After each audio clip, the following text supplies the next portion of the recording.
Ujambo mfungaji wa nyuki mtarajiwa. Nashukuru sana umeweza kuendelea na masomo ya kujifunza kuanzilisha ufungaji wa nyuki.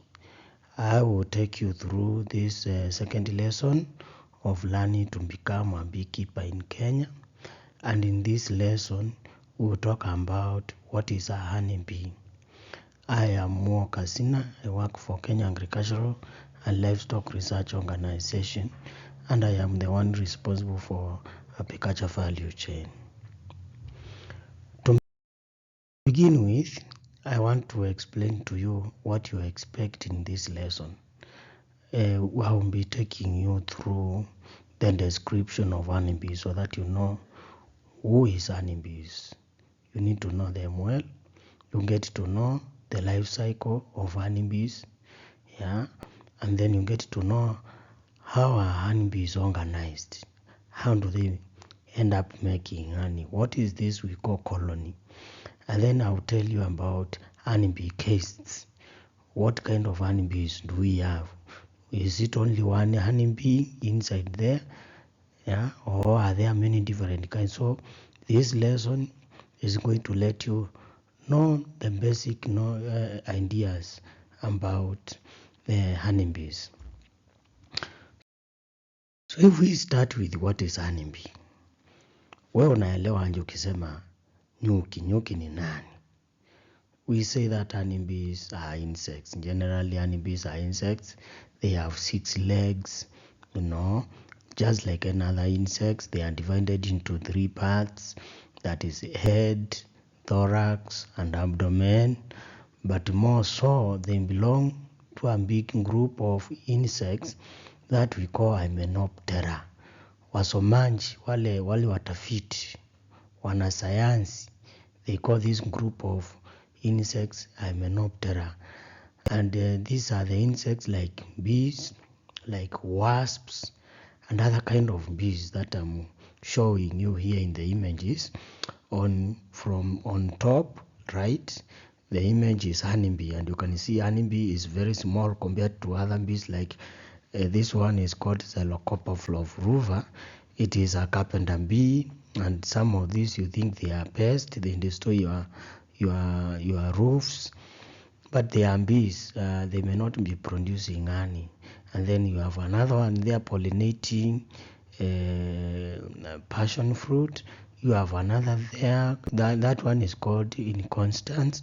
You have Xylocopa calens. You have a Mangila species. You have so many different kinds of bees. So honeybees is just one of many different kinds of bees, and they are quite close to wasps. And basically honeybees, or honey, or the bee itself, the word bee, because you have seen there is honeybee, which is derived from honey, because those are the bees that make honey. When you hear carpenter bees, they live in woods. You hear mason bees, they live in walls and all of that. And all belong to a big family. Within this large grouping of insect called Hymenoptera, there is a grouping of family called Apidae, where the honeybees are. You have other bees called stingless bees. They produce very, very nice honey. So honeybee is just one of those. And the honeybee is specifically honey producing insect.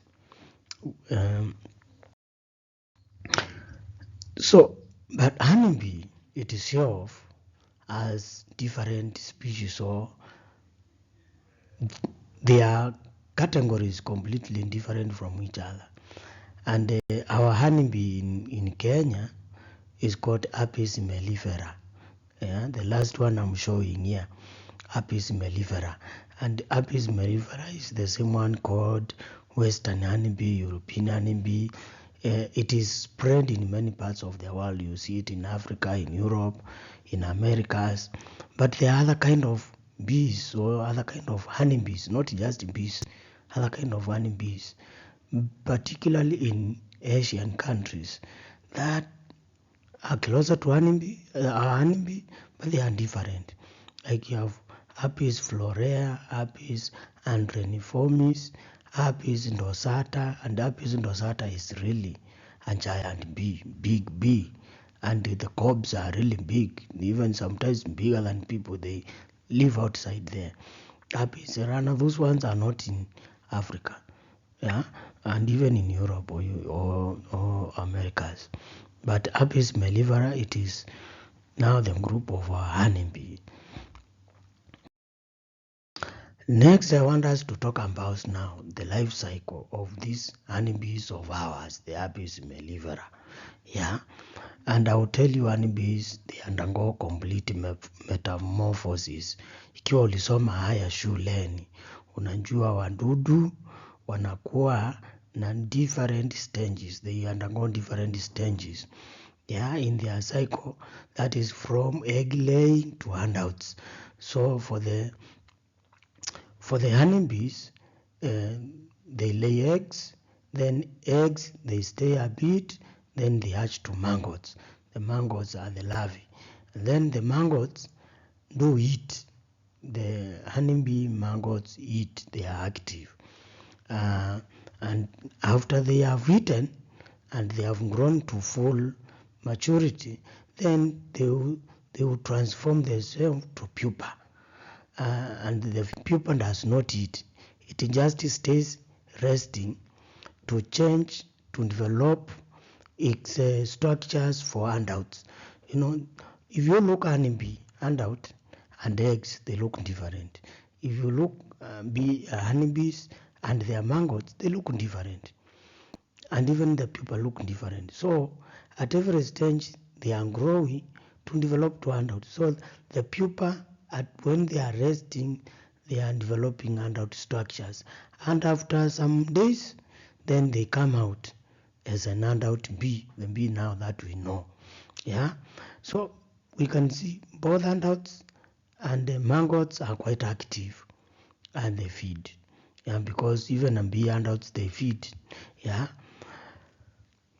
So bees live in a colony, and we are going to go through now this in the next the next slides.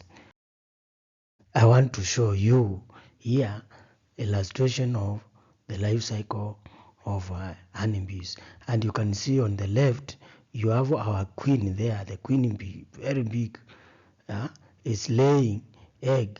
Then after 3 days, these eggs hatch to larva. Yeah, and the larva then will eat. Yeah, and when it eats, it is fed. It is fed.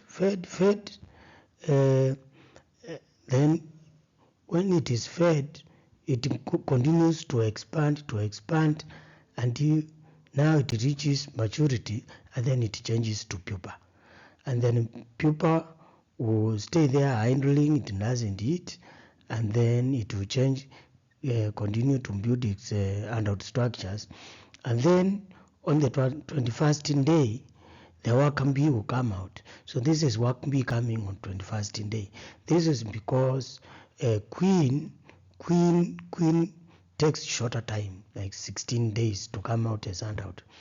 While the drones, we will talk about this, they take even longer.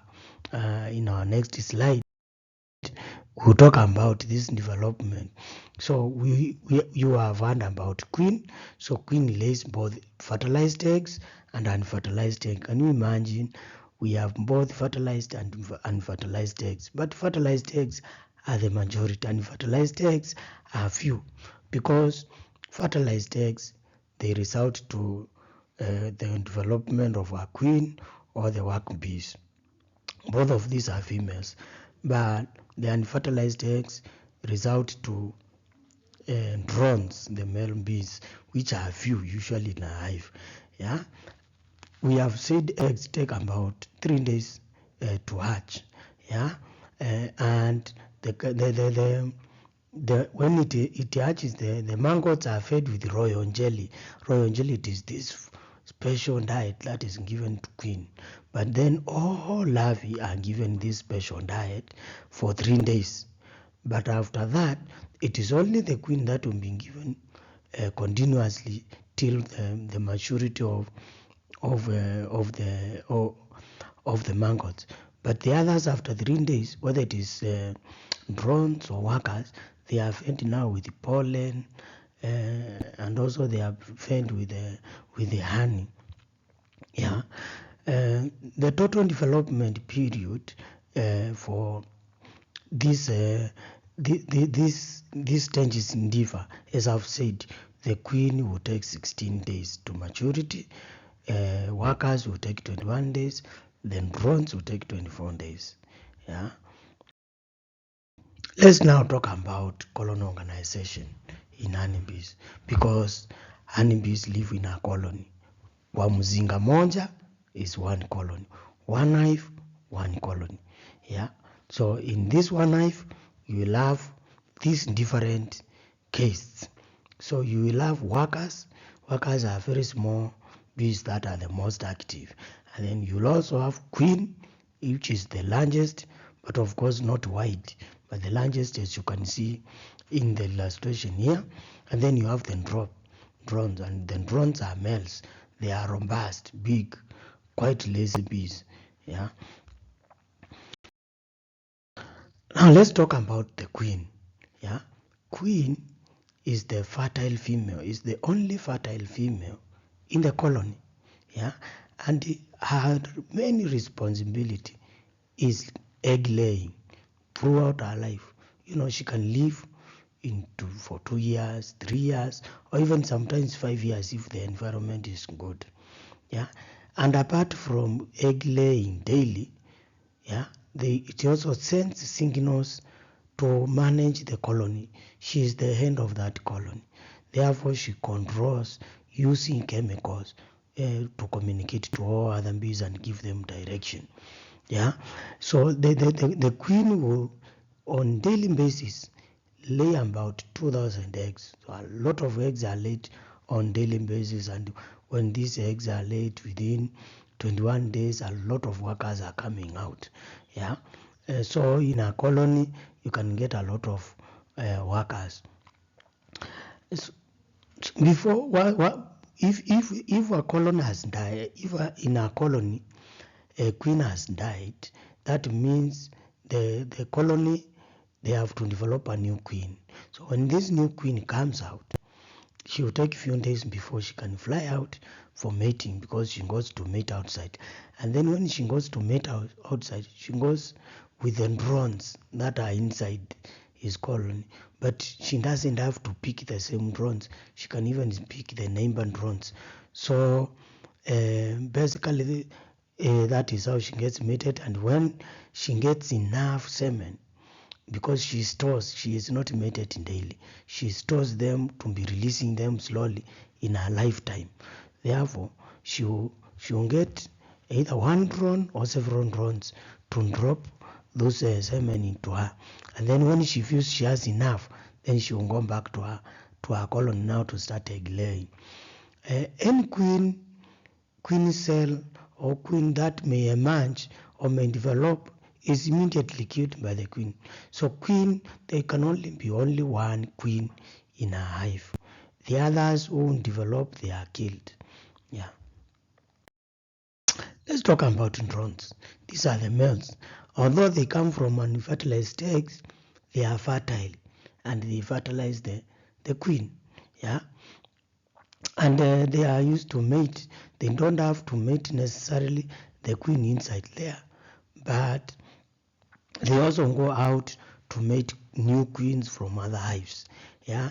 And then drones basically don't have a lot of work, and they don't live long. They will live less than 2 months. Now let's talk about workers. Yeah, workers are the infertile female, because we said in a hive it's only one fertile female, which is queen, and they spend a lot of time doing all kind of jobs. They are actually the main workers. They work inside the hives and they work outside the hives. It all depends on their age. Like for example, the first 3 weeks of their life, they will work inside the hive. They will clean the queen, they will clean the hives, they will they will make the wax, they will feed the brood, they will do They will remove all that. They will guard the hive. But after 3 weeks, in the next 1 month or so, they will be going to collect pollen, to collect propolis, to collect nectar, and bringing it in. So they do all of this, and because they are doing a lot of work, they end up dying earlier, and they will take less than 2 months. But again, in a colony, you will get more than 40,000 workers. When you have fewer than this, possibly the colony is growing. Here I wanted to show you the queen. I know you have seen, but now in a relationship, in a real life, if you open your hive, you will see that big, long bee which moves slowly, inspecting all cells to see whether there is somewhere she can lay eggs, because she doesn't lay eggs in a cell twice, also only once. So that is the queen, and these others are the workers. So that marks the end of our second lesson.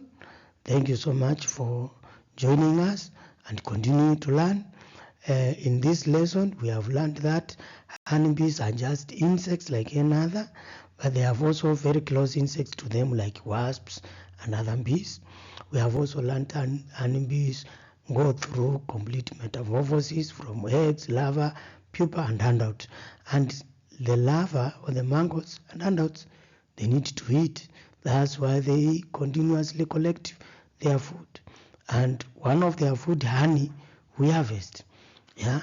Then honeybees are organized in a caste system whereby there are divisions of labor. The queen who lays eggs and controls the colony.